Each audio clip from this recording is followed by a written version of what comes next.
okayfm 101.7.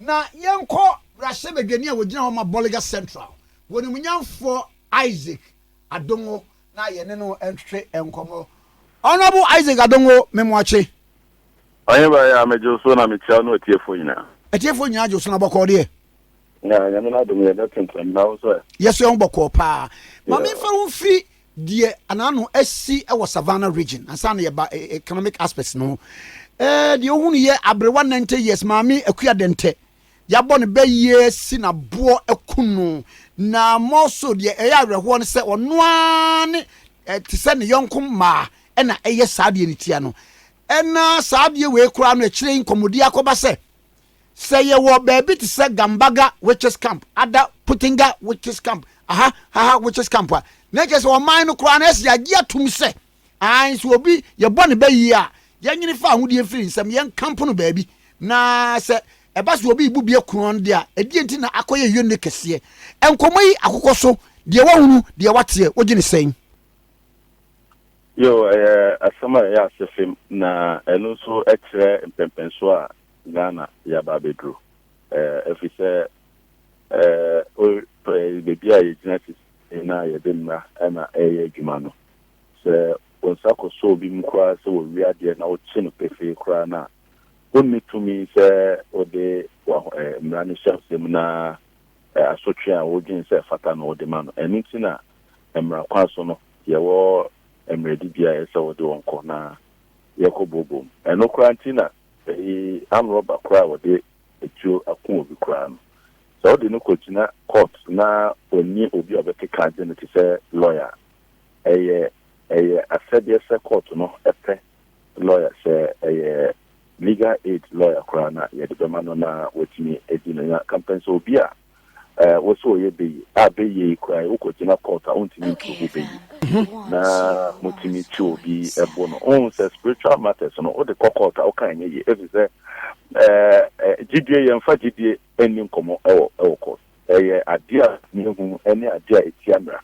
ye hyehyɛ mra bi wo Ghana kyerɛ sɛ so obi ebeye a etimi kyerɛ ekwan fa so etimi bu obu atan sɛ wo ebeye enti no onkote fiase ntumi nti obi mo no na emprebebre no sɛ o fie na maame abrowa poso te hɔ na obi amone bra yi a ebrebia no kɔne nam sunsun sɔre ne saa no mani mu a obekɔ akɔduru hɔ no onim sɛ fie bia no asɛm a obɛka kyerɛ no bibi saa baako ɛwɔ hɔ nti obɛka kyerɛ sɛ maame abrowa kɔkɔɔ bi a wɔte ofie ana maame tuntum bia bibisa abon se okan ya na ene obi a wo fie no nhyehyɛ no akɔ pɛ na wo de nesi sɛ nipa no na asefem sɛ yetimi ɛwɔ sa krom ɛwɔ sa mpempensu a ɔmansan nyina akɔ animu ne atupɔn na sansɛm yɛkɔ so na okan a wempo de yɛ sɛ ɔyɛ beye na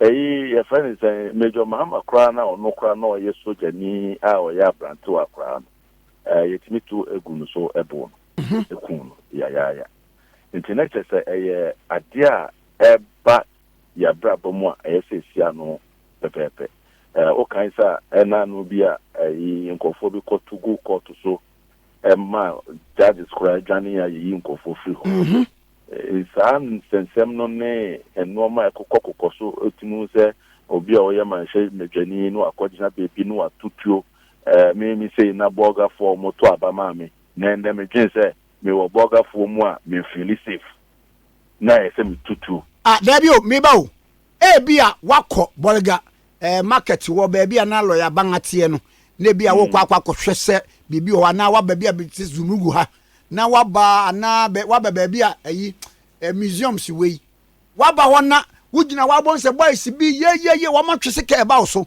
at least wo protect wo nkwa wo ma wɔn shot ne me tell ne sɛ ɛbɛba sɛ na aba ne sa every sɛ bɔga fo no mo to aba ma me ye obi a sɛ me no mo adi ne ye pa na me no mo to ana mo papa ɔmo hu me kura ɔmo no mo di anigye ɛbɛba me hɔ sɛ me kɔ bɔga nkɔ APP ndi so ɔmo hu me kura mpɛ so mo twa mfonyini bibi a friend selfish so nti ebeba ne sen na me azika dongo no ne bube fumi a obetwe sekan so na tese me no mo ni papa say ade me no on di papa a sumo mo de ma me me sumo mo ni je ho a ebe ye den say omumu me na mo mu a enu mom na ese me bo me ho ban omumu mo ese omumu bo me ho ban me bo me ho ban e tia wo na tese bi anko yi enti se si a hwem pempenso a ye kuro no ekeka kona na ese ye pekwan bi so na nsakra bem na o kan say enanu ya young man iwu America George Floyd mo bebree o kan say mo mampanyin etuti ehye friend say papa hushna nkwan say ono mo ewo ya omu na so nsem de si wa ya nkase ekuro yi mu a yente na no bibi ti say maame abro yi ebesi na yente President Akasao ene forward the bokata. Oh yes, President Akasa's order say yenchi wo mu obia perpetrators of this heinous crime no yemfa wo mu emra emrem. So kan sa de na ne papa mu na mum IGP no ene ne nkofo no omo amma omo dwuma mu yedin se ne be ya ye betimi a che omo di dwuma yi na yama mre na twen maso na aye mfato ama omo so a sajin be bo mu timu da chi no na o ma hwe sase mu so edit o mo fu bi ayi na sa witches camp no e wo ho no papa wadwen wo ho ni sei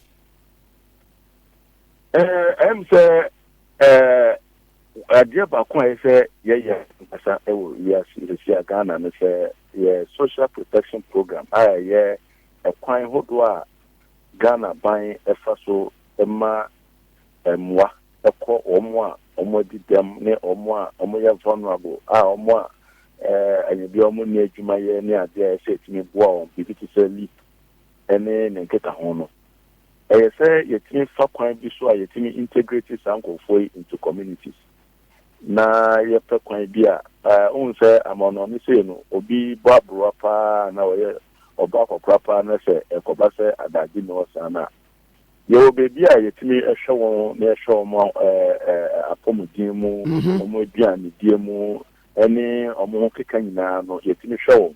So we need to convert those ones into social homes.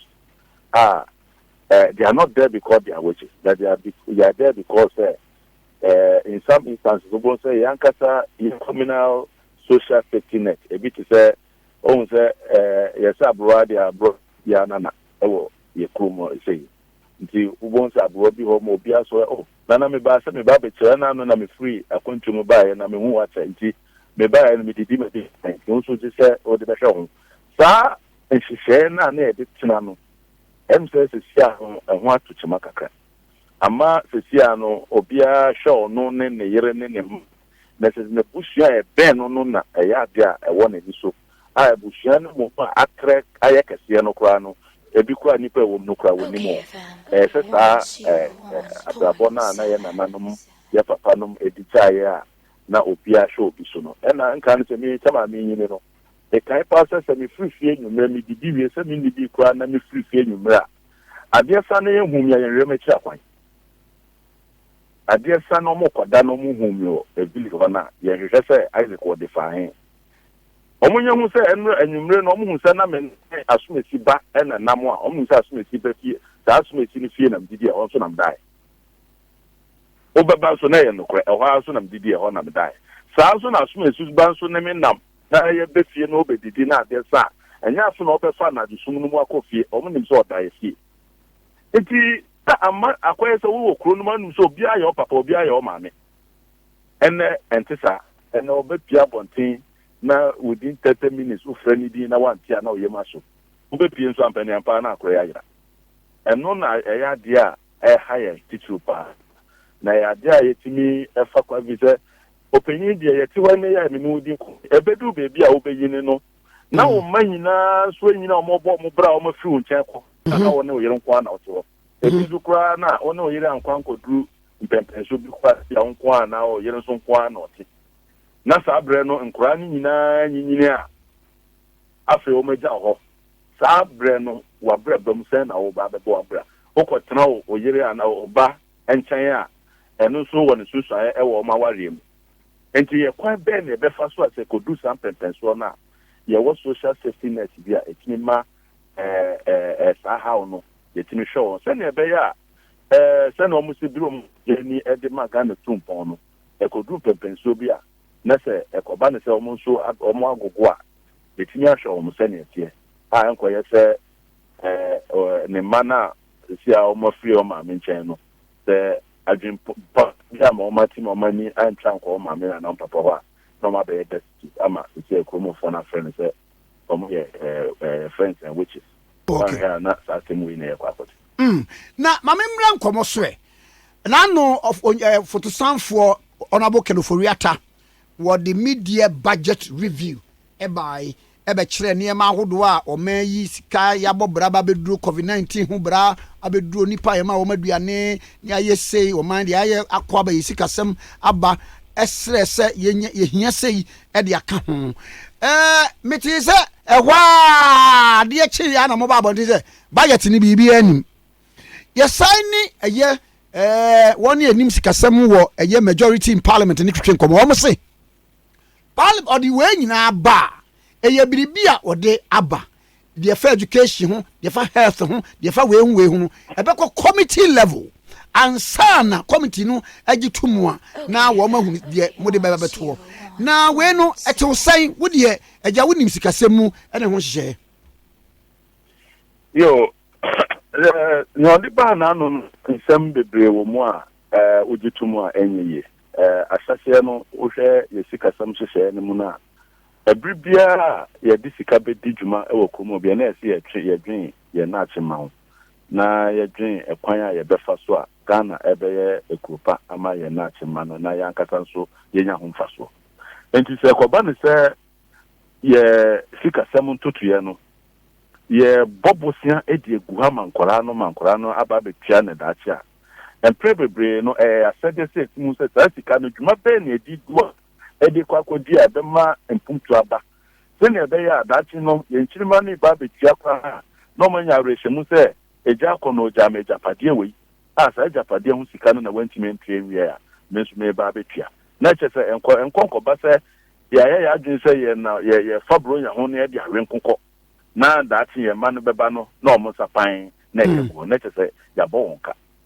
nti ɛno yɛ adeɛ baako a ɛyɛ asɛdeɛ sɛ obiara yɛde Ghana sikasɛm ɛbɛhyɛ wo nsa no woma w'ani kɔ ho paa ɛfiri sɛ biribi a wobɛyɛ biara no Ghana na bɛtia ka nti ahyɛseɛ wohwɛ yɛsi yɛdi sika bɛyɛ 11 billion ɛka no yɛka 11 billion na nka Ghana budget nyinaa no na yɛsi 11 billion ana yɛasɛe wɔ COVID-19 ho nso COVID-19 a yɛsi yɛasɛe 11 billion no yɛntumi koraa nsi asiti baako koraa o infection center koraa no ankora na ɛde ɔmo to boa kakra kɔsi na yɛ nti na ɔhwɛ 11 billion paa yɛ 11 billion no yɛde yɛdɛn wo de hwɛ sɛ John Mahama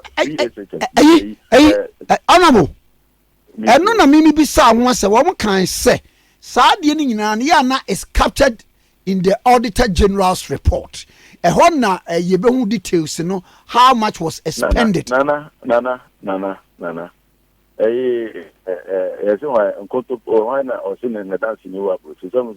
kontompo ni was madansi ni wo abrochire papa ya pe oba ene ebo wakoma ana mmira no kire se udi akoma na bosumi mfie chi a bra bebu ho akonta ya nkase be ka brofo kire ya se bebu akonta na kire mpempenso ogwa kwa akoduru no die na odi sika yiyeye na sika na ebe so ana se enso afemu ni nyina tieni yo that review ni nkyerɛkyerɛ mu nyina se oba bebu akonta be si pempenso ayedui na wa me yehu se pempenso ayedui na kohoma na ye bo wo no ebe so se enso adenti na enso na die foforo potin na opese wo de wo ba be ya na enka ho a opese ma osika foforo na wo de boye enti se oba na wa mebu akonta na wo ba ya na se okoy na honorable Mamima point 11, Ebra Wakasa or Nashibigan was say, Mr. Speaker, in acknowledging that education is the primary driver for upward social and economic mobility,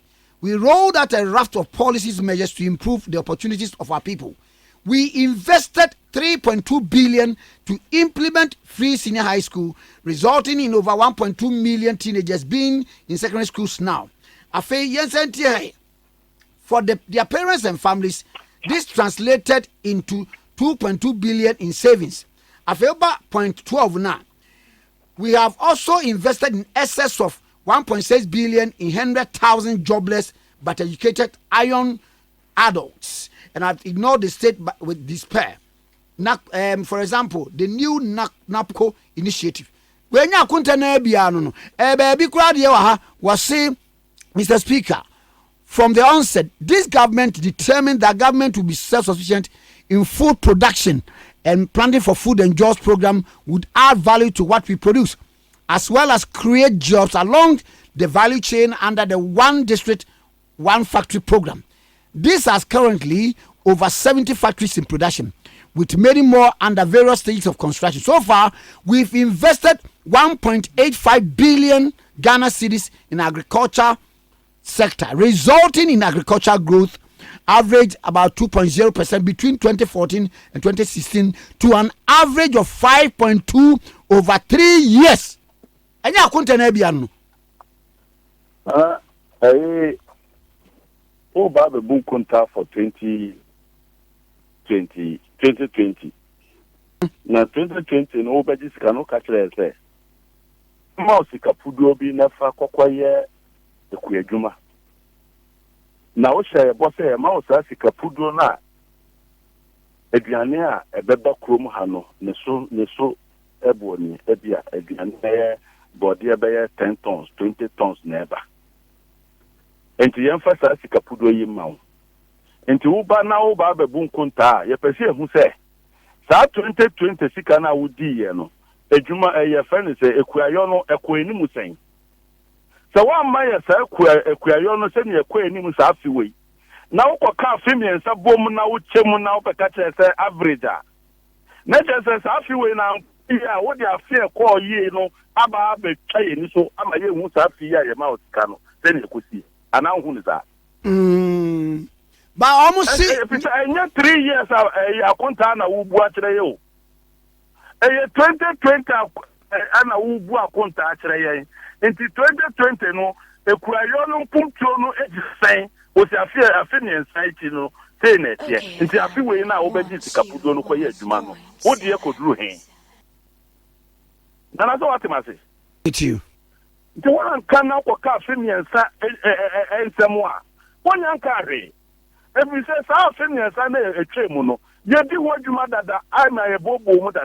Now, where you about the book contact first after 2020 mono. Tis after 2020 now boom contact and none a year pay and you feel claim.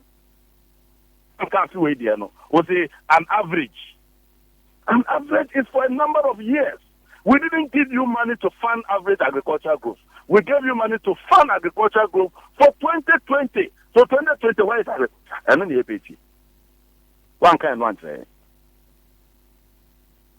Yo, Oba no, o ka kire say, ye sika 7 hihye mu no. Okoje sika every amonone project loans, o ma sika ye de ekwakoye duma ya identify ebi ekoje loans ye kwakosi Eastern Regional Hospital 70 million.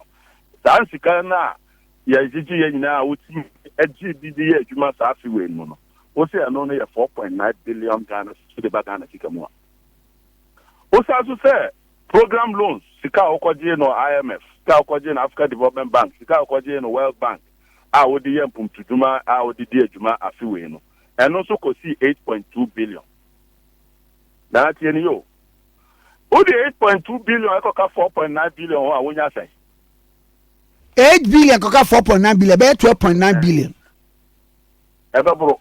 What 8 billion? Obenya almost 13.1 billion. But 8 billion now is say account. O the 4.9 account. 8.2 now the 4.9. How the 8.2 now the 4.9. 13 billion. 30 yeah, almost 13 billion, yeah. Okay, say Eurobond or mobile parliament budget no. Almost $2 billion euro so almost the budget.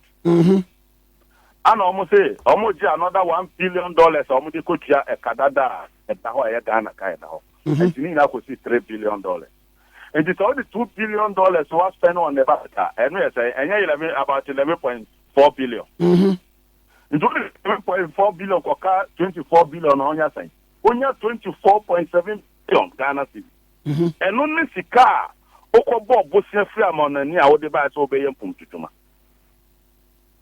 And son, I was actually say, that's the kind of answer. Pusa Bosia or Ghana Hankasa. A business Bank of Ghana could get 10 billion Ghana cedis. Okay, then I'm some could get 10 billion. Bank of Ghana and Prentice got 10 billion in my own. Okay, Cash Cowboy Bosia, how the year budget in Edgeman could see 32 billion Ghana cedis. Into the account 24 billion no one. Bosia said no about the budget in Edgeman. Yes, 56 billion. 56 billion. And so about 44 billion. Tell you, 56 billion. No, we see a 20 Sika, which is in Ghana. No, about 53 billion. And this 53 billion now Ghana for Anka say Tiama or Tuano now say Answa. Okobo Bosia 56 billion count. Into the 53 billion, no because 56 billion more. Went to 109 billion. And Papa was say 97 billion. 109 so I was say 97 billion. No, I shall no any budget more. Paragraph 4 more. Or can no crenum. And no paragraph 444. So our media review budget now. The quote 444. Never asema or can ho. And then no crenum more. Or buy a one country. Or in paragraph 444 no, under request for supplementary budget. Okay, says the total amount of money no or best spending after the supplementary budget no, will come to 109 billion Ghana cedis. In the about saying, I know better is 97 billion. Na.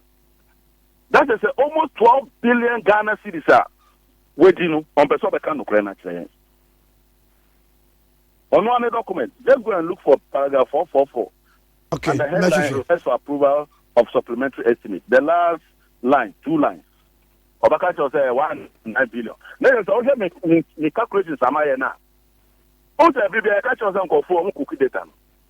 So only you 56 billion na menya na. It gives you a deficit of 15.6% of GDP. And so catch us 11.8%. There's all the go for way and control for your juma enye. 2019 on one public debt management report Okache say our project loans are almost 2.4 billion Ghana cedis. And Okache say 2 billion now you approved for Euro bonds on final budget. Or they move $1.8 billion and the finance infrastructure and support the budget. On one and more. On one and more. The annual public debt report for 2019. Now read the paragraph 68. Say they spent $1.87 billion of the Eurobond money to finance the budget. And converted by almost 5.7. You are getting close to 10.6 billion. Who they got 2.4? Only almost 13 billion Ghana cedis. Who tell me there? Me too, pa. And Sana, who call the same public debt report anymore. There's a paragraph called paragraph 72. okayfm. Only Sikapufra, Onya Efeno, loan disbursement. On loan disbursement, Sika, Yabo Bosia Dada, Yetimi Gigi Free Amononia, the budget no hono, amount to almost 1.27 billion United States dollars. But the car, Eurobond 1.8, and not quite $2.9 billion. I be reaction, and now almost 16 billion Ghana cedis. Papa said, or spending only 8.2 billion from foreign sources to finance the budget. Now that will almost 8.7 ago. Na me ba o. The metie ne say report ba say na say e bia mu discuss e wo floor of parliament ya. Committee level no e na ya na these questions we no nyina nso epiepie mu. Nti we no ya abayi a mu wa hu sa differential sin ni ade mu ba ye ne den. Nana Kinabucha Major Abani Omo. Nana and Kamasama Bang. Debut. Say, a mamma no sen say. One family parliament. Parliament, no. and you nipa baako na take a decision. To share when we're debating the annual public debt report now, made the Miami contribution on the floor. That's any amount. Okay. I raised all these issues, even at committee, they couldn't answer. But this a buy for flooba to be a baby is a normal way any. No, that's what we could data there or into. But anybody with a technical eye would know that the numbers have been cooked, and so our deficit is not correct. Na mami, metwasie. So at the end of the day, no, obvious says I buy we yankasa no. Who say enra? Omanpenya beje training no more church of bebre yina no. Okajo say Akufo-Addo has done better here, has done better. Was he able to quote the statistics? You know why he cannot quote? Because I said to when I will quote no. The Amodiba Parliament no na odi ejuma wa na say ni Amodiba IMF no na modi ejuma. As you see Ghana and Kasa no person who Ghana, they seek a some pempe. There were different data for different people. Na minu wie kura no pagya de Dr. Mahmoud Bawumia arezie na enema bia wa arezie no e maako 50 na eno no 50 no oye comparative analysis of the performance of NPP government na Adongo Akufo-Addo as president da no ene mampani da Mahama wono so na mamuo na enema no bibia ho aminim se wakenkan na baako eye Ose. 1. John Mahama presided over a moribund railway system. Nana Akufo-Addo has revived the railway sector. As a result of economic mismanagement, that is point 10 I'm making. John Mahama took us to IMF for bailout, and Nana Akufo-Addo successfully exited Ghana from IMF program. Point 11. But John Mahama increased electricity tariffs by 45% annually. Nana Addo has reduced electricity tariffs. Point 12. John Mahama presided over 4 years of doomsday. Nana Akufo-Addo has kept the lights on. Point 13. And just a bassa.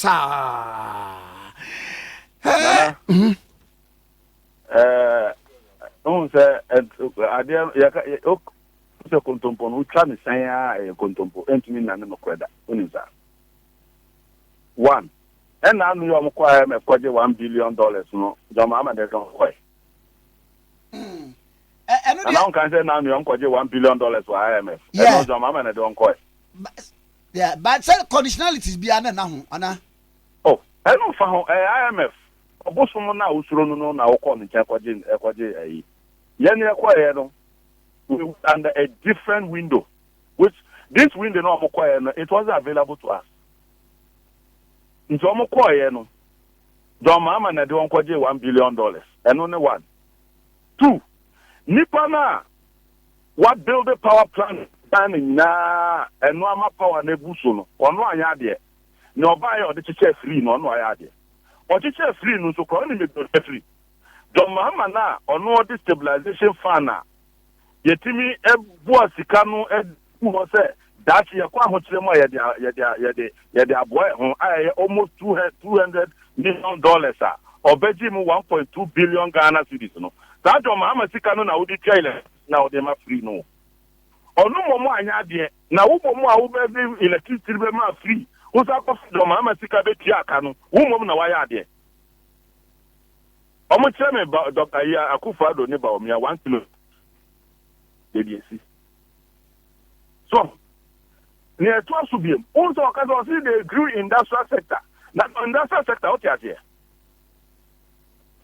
okay industrial sector obiati industrial dim say manufacturing enya manufacturing industrial sector no mining oil and gas any manufacturing John Mahama breso obiati nim say oil prices ever for more ye benya problem we really feel that need to find we fi say natural bed and not say FPS on it no need to find go emma fan won sem no in the industrial sector no grew by negative 17% and on the chain from platform Akufo-Addo veterans when you over 170% growth in fact including another oil field there's a company yame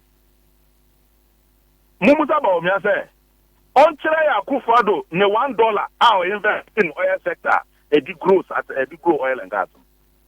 Into Kufo, Ejuma or Professor Ejuma or any John Mohammed Juma or invest oil, Yetiminia oil export no, and no grower. Mama obedi what they are for Caprecran or no, woman now they wow. Oh, manufacturing, or one they said one factory, our fed industrialization. Manufacturing John Mama, even in the face of Doomson, or 7.9% growth, Akufa the year 4.5% growth. Also, on kind of not that farm industrial. Until we be a 1 year no, or industrial manufacturing, industrial oil. Galam say na, Mujijin call for excavators a year. And no idea about the bomb of industrial sector. It is Bawumia de Soccer. Oh, companies are listed as a job, and a good woman. Every deposit after the say over 417 financial institutions. But was it most of the no dream? Tio, or no dream, John Mamma Sugubi. Tienio, also no dream, John Sugubi, our let's 82. Nature said, a good idea, the say, I never mamma, name of Muguno, name of John Dia or Guno, no, our let's say, oh, back to boom. Now, Mammy Musao. So, we just call finance and our financial institution now, we need license. Now, you have a pursue offer and also a revocation of license. License, I will need you to be revoked.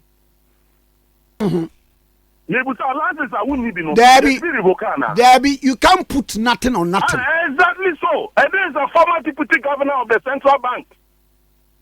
What was the financial institutions are? No money license are almost just massive. Not on Mahama, episode or protected Ghanaian citizens or Coco close to a business. What I know more and Buganda for. 2. Every mobile license. Mobile license, Yamao and Mira Esa would be a Juma. I can't fear me and no fear me and say 9. What do you say, Juma? And they say, let me do should be a cool down, but as I say, would you, Juma Bonnet? And it's how they are for license, Nebra, down by Yahoo, and no, have the church in the India farm.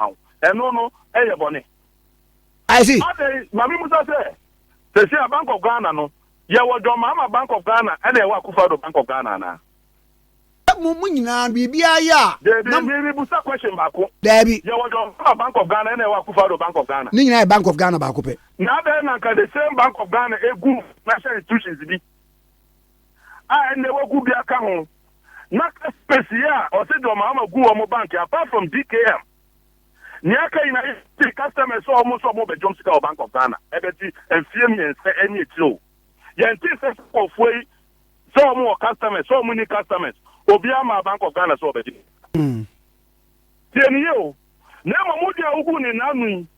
Usude bia wo de kina executive. Wo de kina wo ba parliament kwa so bedi skapla. Sikani hu bedi skai koi. Ankofo yi ede so mo prom sika. E ti look at Dr. Mahmoud Bawumia say. Say ya na say opeso o cha kontompo wo hu say Mame Professor Nana Jeno Pokwa Jiman. Etiesi krom. As I say, let me tell you, I want to speak English here, and I want this to go to Dr. Mahmoud Bawumia. He should understand that there is a difference between the economy and economics. TNEO, the conversation has moved away from economics to the economy. Economics, statistics, yeah, oboba, as soon as no. Ubusano kwa wontimin kabi. And they did better in inflation. Inflation, I want to mention because your inflation is rebased. Your Mohammed's inflation is not rebased. You cannot compare apples to bananas into Antiminka. And what's the exchange rate? You have reduced it by 50%. From where to where? Neanka calculate 50%. No, Antiminka. They say last year when you are 13% depreciation of the city. They say I told you, they say their friend is inflation at a double digit. Antiminka. We are now discussing economy and not economics. And the economy is about the totality of the quality of life of Ghanaians. And that is where the focus of Professor Jenano Pukwadina is. If you say that inflation has come down, what does it mean to the ordinary Ghanaian?